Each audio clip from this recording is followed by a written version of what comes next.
Today, I'm going to talk to you about the FAA, the Federal Aviation Administration, and the snafu that happened yesterday, where a core system at the FAA went down and caused complete grounding of flights for several hours, and it affected thousands of flights that were delayed or canceled yesterday. And the economic impact is yet unknown. I'm sure it was millions of dollars of lost productivity for carriers, and whether or not they'll sue the FAA as a result, I do not know. But the root cause of this ended up being not a cyber attack, but an infrastructure software thing. So I'm Art O'Kane, and I'm a cyber geek and business leader. I love to talk about business, leadership, culture, but I also love to talk about cybersecurity, resilience, zero trust, and designing reliable systems. My passion is really to lead teams in a company designing resilient architectures that are secure and that people can depend on for doing great work. Anyway, so the FAA. Sometime yesterday, there was a database corruption that happened on a database file, and it affected some core system. And they rebooted this system, and when it came back from reboot, they tried to restore a file from backup. I'm not sure if this is the exact order, but this is really how I understand it. But they are trying to restore this file from backup, and it's taken a long time. So lengthy restore, corrupted database file, and long time to reboot these systems. Reboots sometimes on critical systems can take a long time. We've all been there. If you're in IT, the server that takes an hour to reboot, where it takes half an hour to shut down, then it does all its post BIOS and RAM stuff and does all that checkup, and that's 15 minutes later.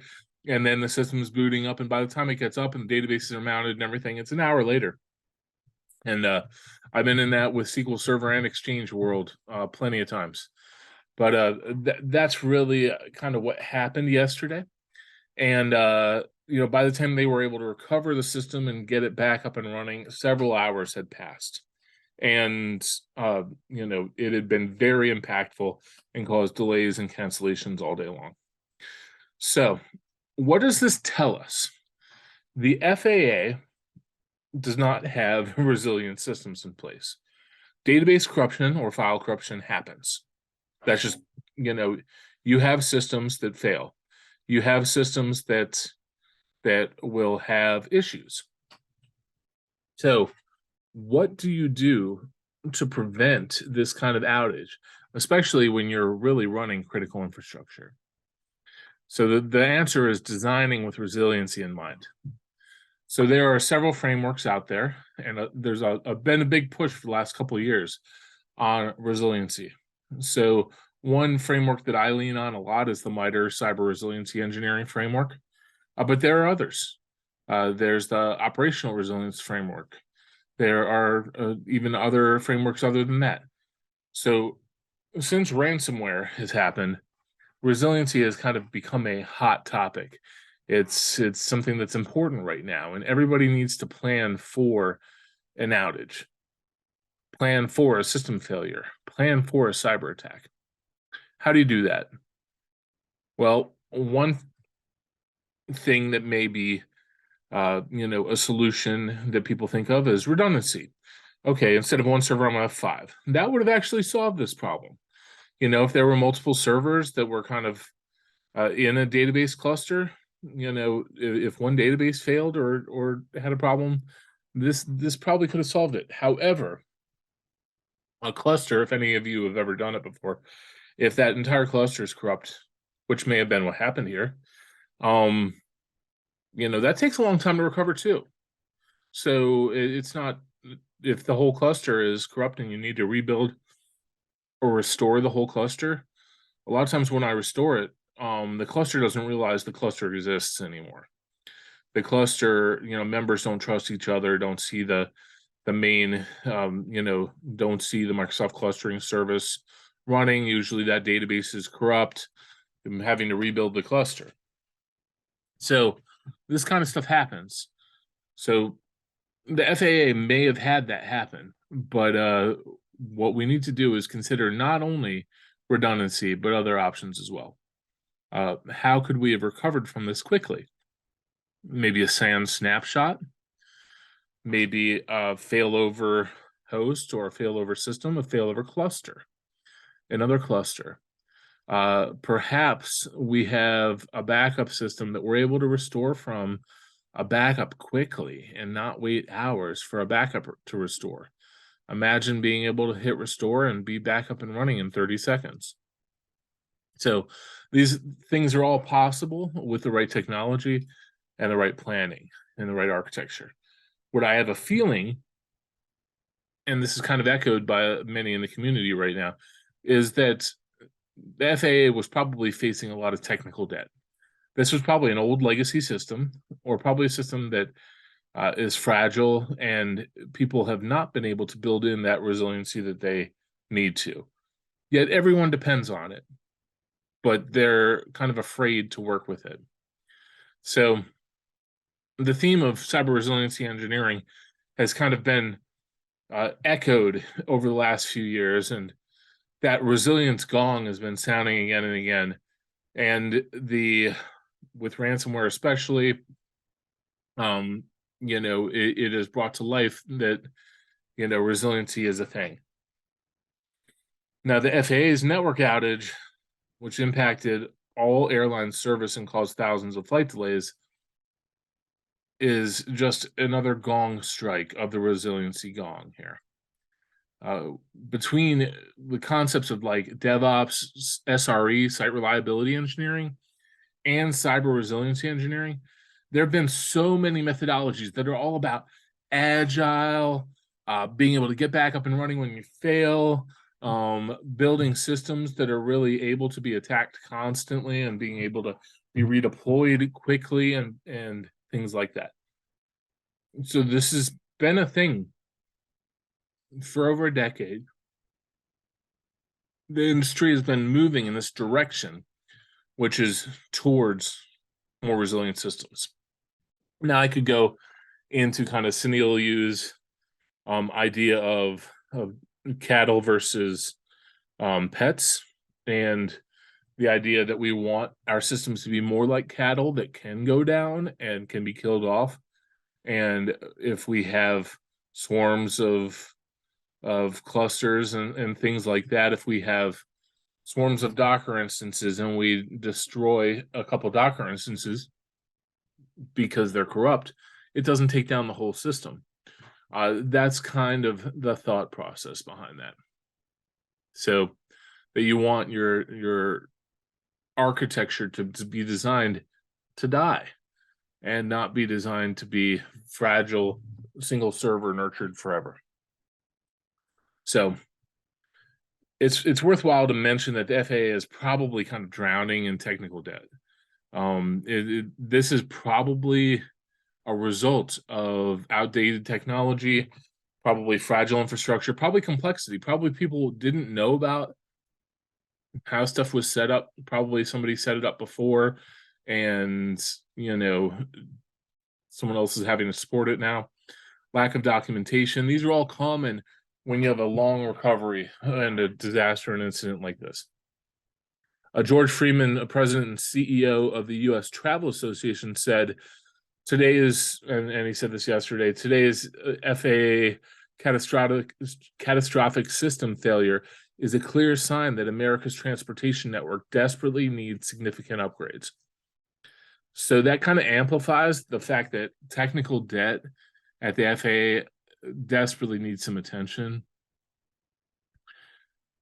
Now, even if there is no technical debt, let's say everything is up to date. Let's say this is a mishap. If I were the FAA, I'd be taking a serious look at something like the MITRE Cyber Resiliency Engineering Framework and focusing on their 4 primary goals, which are anticipate, withstand, recover, and adapt. And when you're thinking about the FAA outage, think about what can they learn from this? How can they adapt? Um, Surely they didn't anticipate the outage. They didn't have resilience mechanisms in place to fail over to something else. They didn't have automation systems to redeploy the system very quickly in order to withstand the outage. Uh, the recovery had been slow and painful, kind of indicating that there's lack of documentation, that there wasn't really a damage assessment or monitoring in place to identify that corruption, and that root cause analysis may have been kind of tricky on this one. Maybe the people really weren't doing RCA. Simplicity, it may have been there, it may not have been there, but usually the more complex your system is, the harder it is to recover. And protected backup and restore capabilities. I think this is the key one here. Backup and restore capabilities, stop thinking about a low and slow backup. Stop thinking about your big dumb slow storage. Think about fast storage because you want to recover quickly. You will need to recover at some point.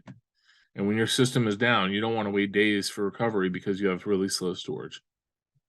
So the question is, how is the FAA going to adapt and improve after this outage?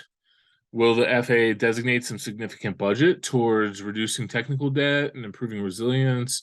Or is this just going to be, okay, this happened once. We're really sorry, everybody.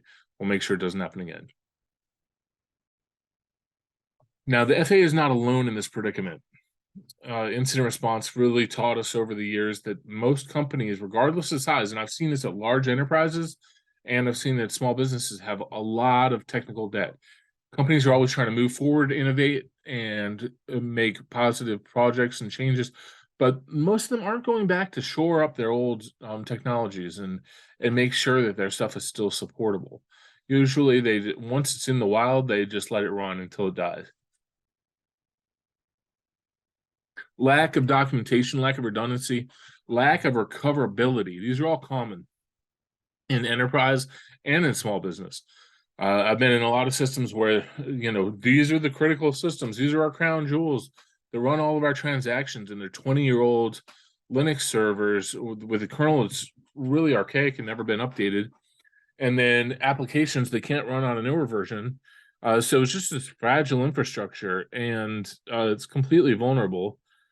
And nobody knows how it works because it was set up by some vendor 20 years ago. So everyone is protecting this system and afraid it's going to die.